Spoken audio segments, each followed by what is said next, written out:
Hello दोस्तों, स्वागत है आपका आपके चैनल पे। मैं हूं संगम कुमार और आप देख रहे हैं चैनल फोकलिफ्ट एंड ईवी। दोस्तों, आज हम आपको बताएंगे कि ये फ्यूज रेटिंग क्या चीज़ है, फ्यूज रेटिंग क्या चीज़ है और फ्यूज रेटिंग हम लोग निकालेंगे कैसे। दोस्तों, वीडियो शुरू करने से पहले मैं आपसे बोलूँगा कि यदि आप चैनल पर नए हैं तो सब्सक्राइब जरूर कर लीजिएगा, बेल आइकन दबा लीजिएगा और वीडियो अच्छा लगे तो लाइक और शेयर जरूर करिएगा। चलिए दोस्तों, वीडियो को शुरू करते हैं। दोस्तों, सबसे पहले आपको यही बता दूं कि फ्यूज होता क्या है। ये तो आप सब लोग जानते होंगे। कोई भी विद्युत परिपथ, ये कोई भी सर्किट हो, विद्युत परिपथ मतलब सर्किट, कोई भी सर्किट हो, उसको डिस्कनेक्ट करने के लिए फ्यूज लगाया जाता है। लेकिन डिस्कनेक्ट करेंगे ही क्यों, जरूरत ही क्या पड़ी। सीधी बात है, फ्यूज का काम ही है कि यहाँ से सप्लाई जा रहा है और यहाँ आ रहा है, तो यदि यहाँ कुछ गड़बड़ हुआ तो ये फ्यूज जल जाए, हम लोग बोलते हैं उड़ जाए, तो यहाँ सप्लाई नहीं आए, इसके लिए हम लोग फ्यूज लगाते हैं।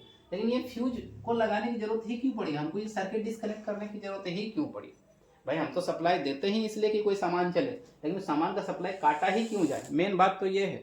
तो आपको बता दें कि फ्यूज हम लोग को सर्किट काटने की जरूरत इसलिए पड़ती है कि यदि लोड साइड में, इसको बोलते हैं लोड, इसको बोलते हैं सप्लाई, मान लिया जाए तो लोड साइड में किसी भी तरह का ओवरलोड हो या शॉर्ट सर्किट हो, तो क्या होगा, ये ओवरलोड होगा या शॉर्ट सर्किट होगा तो क्या होगा कि ये जो यहाँ पे कुछ इक्विपमेंट लगा है, मोटर लगा है, कंट्रोलर लगा है या कोई और तरह की चीज लगे, तो वो खराब ना हो जाए, इसके लिए क्या किया जाए कि फ्यूज वे उड़ जाए।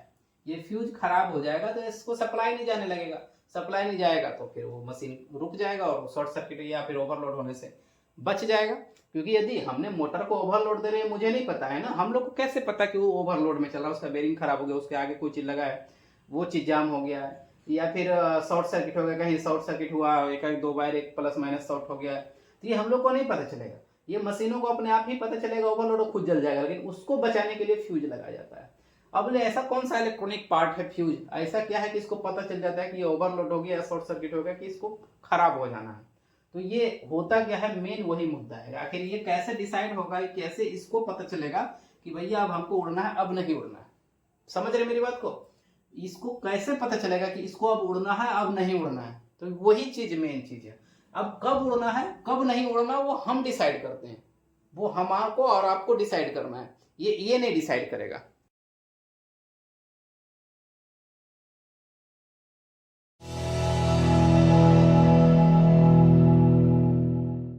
अब देखिए, अब बैटरी मान लीजिए कि 100 एच की, कितनी भी एच की, इससे मतलब नहीं है। ये फ्यूज को मतलब है लोड से।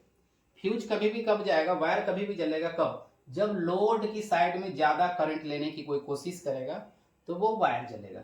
लोड की साइड, सप्लाई नहीं, दो तरह का सर्किट सप्लाई होता, पावर सप्लाई होता है, एक्टिव सप्लाई, नहीं एक्टिव इक्विपमेंट और पैसिव इक्विपमेंट। ध्यान दीजिएगा, एक्टिव मतलब जिसमें खुद का पावर हो, बैटरी, जनरेटर या पावर सप्लाई आपके घर में आ रहा है जो।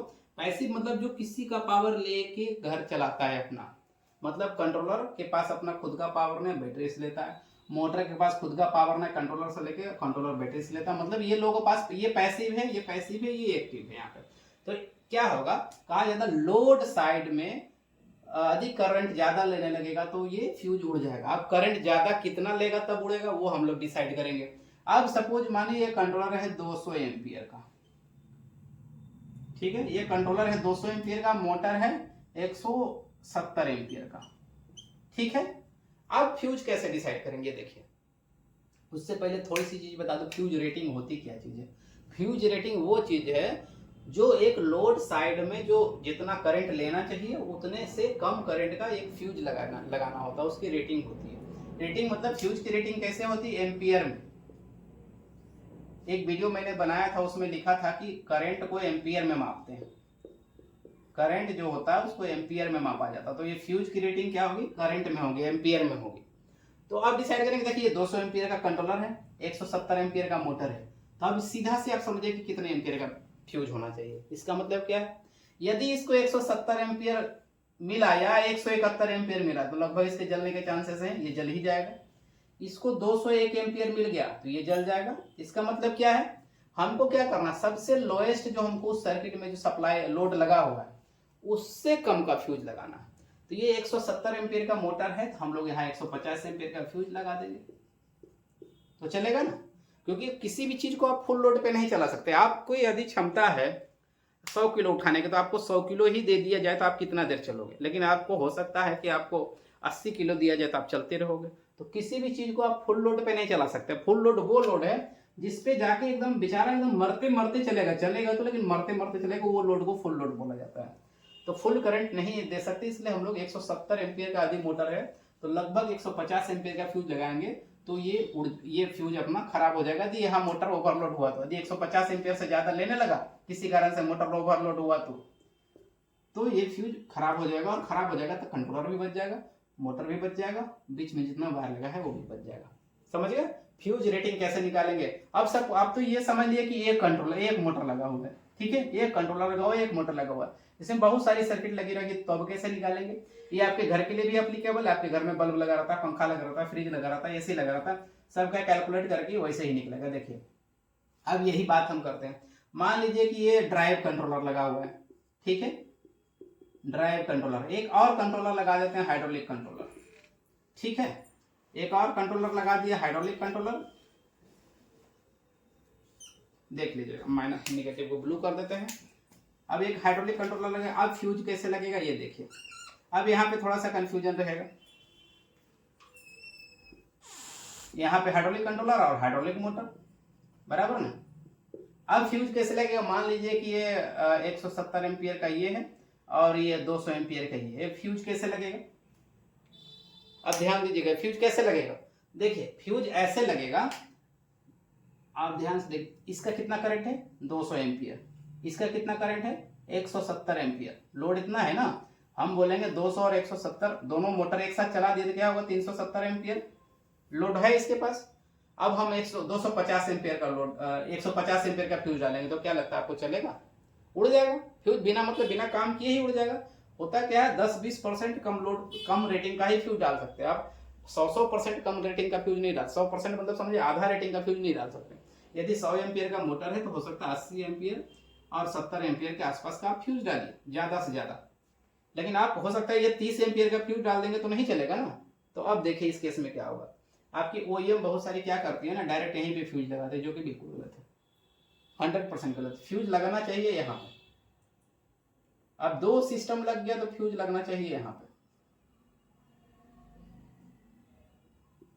इसको फ्यूज बोलते हैं, इस सिंबल को फ्यूज बोला जाता है। ध्यान दीजिएगा यहाँ पे फ्यूज लगाइए नहीं लगाइए, यदि लगाते हैं प्रोटेक्शन के लिए तो कितने का लगाना, 370 एम्पियर का टोटल आ रहा हमारा करंट रेटिंग, तो आप इसको लगा दिए 350 एम्पियर और 325 एम्पियर का फ्यूज लगा दीजिए, ठीक है, ये टोटल लोड ले लिया। अब सेपरेट लोड लेने के लिए यहाँ पे क्या लगाना हमको, 150 एम्पियर का फ्यूज ड्राइव में, और ये वाला 200 एम्पियर है तो यहाँ पे ये 200 एम्पियर है तो 180 एम्पियर का फ्यूज लगा दीजिए, यहाँ पे 180 एम्पियर का फ्यूज। अब फुल प्रोटेक्शन हो गया। ध्यान दिए 20% में कम बोलता हूँ, 10 से 20% आप कम डालते हैं, इसका 10% होगा 180 एम्पियर, इसका लगभग समझिए कि 150 एम्पियर 20% के आसपास आएगा, 20% होता है आसपास आएगा, ठीक है, 20% से जरा हमारा कम 15 के आसपास आएगा, ठीक, उतना कम करके मतलब आपके मैक्सिमम लोड जो है उससे कम डाल सकते हैं। हमने क्यों बोला यहाँ पे अलग अलग फ्यूज लगाने के लिए, समझे मेरी बात को। यदि 350 एम्पियर का यहाँ फ्यूज नहीं डालेंगे, 150 एम्पियर का डाल दिए, दोनों मोटर एक साथ हमने चला दिया तो 150 एम्पियर का फ्यूज कितने देर चलेगा, एक आधा मिनट नहीं चलेगा, जल जाएगा। और यदि यहाँ 350 एम्पियर का फ्यूज लगा दिया और ये वाला फ्यूज नहीं लगाया तो क्या होगा, 350 एम्पियर इसकी रेटिंग भी नहीं है, दोनों इसकी 170 इसको 200 है, तो दोनों कंट्रोलर दोनों मोटर उड़ जाएगा। समझ गए मेरी बात को। ये तो इसलिए हमने यहाँ एक यदि लगाना है तो लगाइए, नहीं लगाएंगे तो भी चलेगा, लेकिन यहाँ जरूरी है दोनों का अलग अलग फ्यूज। इसलिए आप गाड़ियों में देखते होंगे क्या कि बहुत सारे मल्टीपल फ्यूज, छोटे छोटे छोटे छोटे छोटे छोटे फ्यूज, क्यों, एक हेडलाइट में जाएगा, एक वाइजर में जाएगा, तो एक इसमें जाएगा, तो एक उसमें जाएगा, एक हॉर्न में जाएगा, अलग अलग, क्यों, क्योंकि सबकी रेटिंग अलग अलग है, सबकी रेटिंग अलग है, तो अलग अलग फ्यूज में कोई 10 एम्पियर का, कोई 5 एम्पियर का फ्यूज, कोई 20 एम्पियर, कोई 40 एम्पियर का फ्यूज अलग अलग लगा रहेगा। और मेन फ्यूज आपका जो बैटरी से आएगा, बैटरी से जो आएगा फ्यूज, वहां पे आपका हो सकता है कि 100 एम्पियर का लगा रहेगा, ऐसा रहता है। लेकिन हम लोग अभी आजकल क्या देखते हैं अपने ओईएम में, एमएचई में, बीटी में, फोकलिफ्ट में, अस्टेकर में एक ही फ्यूज लगाता है। बीटी की बात करते हैं, बीटी में आपका देखिएगा खोलेगा तो एक 325 एम्पियर का फ्यूज लगा हुआ है, एक ही, ओनली वन। उसके आगे हंसी आएगी, 325 एम्पियर का फ्यूज लगा, उसके आगे 250 एम्पियर का कॉन्टेक्टर लगा। देख रहे हैं कॉन्सेप्ट, समझ गए फ्यूज का। तो इसके आगे की एक मजाक वाली बात हम कर रहे हैं, मजाक नहीं सीरियस बात है। 325 एम्पियर का फ्यूज लगाया, 250 एम्पियर का कॉन्टेक्टर लगाया, उसके आगे 2 कंट्रोलर लगाया, एक कंट्रोलर यहाँ, एक कंट्रोलर यहाँ, हाइड्रोलिक का, ड्राइव का, एक और स्टीयरिंग का, 3 कंट्रोलर लगाया। अब ये बताइए कौन पहले जाएगा, 325 एम्पियर का फ्यूज पहले जलेगा या 250 एम्पियर का कॉन्टेक्टर पहले जलेगा? ऑब्वियस सी बात है 250 एम्पियर का कॉन्टेक्टर जलेगा। किस हिसाब से ये लगा रहे हैं समझ में आ रहा है? यार सिंपल लॉजिक है ये, एकदम बेसिक इलेक्ट्रिकल है। बेसिक इलेक्ट्रिकल में भी ये लोग मालूम पता नहीं क्यों ऐसा करता है, मालूम फोकलिफ्ट में भी वैसे ही लगा हुआ एक फ्यूज, 400 एम्पियर का एक फ्यूज लगा दिया है, 150 एम्पियर का मोटर है, एक मोटर 200 एम्पियर का, एक मोटर 150 एम्पियर का, और क्या 400 एम्पियर का फ्यूज लगा हुआ, पता नहीं क्यों। समझ गया? यही बेसिक कॉन्सेप्ट है आपको फ्यूज रेटिंग डिसाइड करने का, और फ्यूज क्यों लगाया जाए तो आपका कॉन्सेप्ट क्लियर हो गया। ठीक है दोस्तों, मिलेंगे किसी नेक्स्ट वीडियो में। वीडियो में जाते जाते आप यदि चैनल को नए हैं तो सब्सक्राइब जरूर करिएगा, बेल आइकन दबा लीजिएगा, और ये वीडियो अच्छा लगे तो लाइक और शेयर जरूर करिएगा। Thank you.